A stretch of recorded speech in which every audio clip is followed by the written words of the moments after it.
Completion എന്ന് പറയുമ്പോൾ നമുക്ക് വേണ്ട 2-3 ക്വാളിറ്റി എന്ന് പറയുമ്പം സിമ്പതിയോടെ അല്ല അവരെ നോക്കണ്ടേ, നമ്മൾ എമ്പതി, നമ്മൾ അവരുടെ ഷൂയിലേക്ക് കയറി നിന്നിട്ടുണ്ടെങ്കിൽ നമുക്ക് എക്സാക്ട്ലി അവരുടെ പെയിൻ മനസ്സിലാവാൻ പറ്റുള്ളൂ.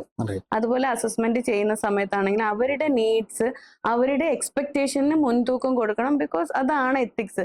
അവർക്ക് അതിനുള്ള റൈറ്റ് ഉണ്ട്. അവർക്ക് എന്താണോ വേണ്ടത്, അത് റോങ് ആയാലും റൈറ്റ് ആയാലും അത് ചൂസ് ചെയ്യാനുള്ള റൈറ്റ് അവർക്കാണ്. അപ്പൊ നമ്മൾ അവരുടെ മുകളിൽ ഒന്നും ഇമ്പോസ് ചെയ്യാൻ പാടില്ല. പിന്നെ ഒരു പ്രോസ്തസിന് വേണ്ടി വരുന്ന ഒരാൾ ഓൺലി ആംബ്യൂട്ടി മാത്രമല്ല, അയാൾക്ക് പല വിധത്തിലുള്ള പ്രശ്നങ്ങൾ ഉണ്ടാവാം, ഇൻക്ലൂഡിങ് മാനസിക പ്രശ്നങ്ങൾ ഉണ്ടാവും. അപ്പം അവരുടെ അടുത്ത് ടൈം സ്പെൻഡ് ചെയ്ത് അവരുടെ പ്രശ്നങ്ങൾ മനസ്സിലാക്കാനുള്ള ഒരു മനസ്സ് നമുക്ക് ഉണ്ടാവണം.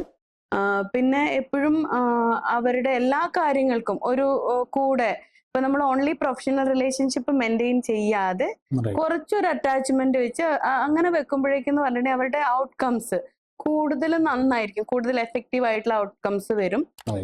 പിന്നെ മണി മൈൻഡഡ് മാത്രമാവാതെ, മണി ഇല്ല എന്നല്ല, ഉണ്ട്, പക്ഷെ അതല്ലാതെ നമ്മൾക്ക് ഒരു സർവീസ് കൊടുക്കാൻ പറ്റുക എന്നുള്ളത് ഭയങ്കര ഒരു ഭാഗ്യമാണ്.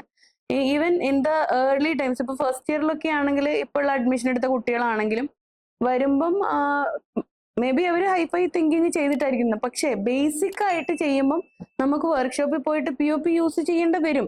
അത് പിന്നെയാണ് ഇപ്പൊ നമ്മൾ വൺസ് വി കംപ്ലീറ്റ് കോഴ്സ്, അപ്പോഴാണ് നമുക്ക് ടെക്നീഷ്യൻസിനെ കിട്ടുക.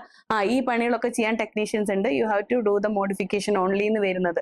അപ്പൊ അങ്ങനെയുള്ള കുറെ കടമ്പകളും കടന്നിട്ടായിരിക്കണം പോകേണ്ടത്.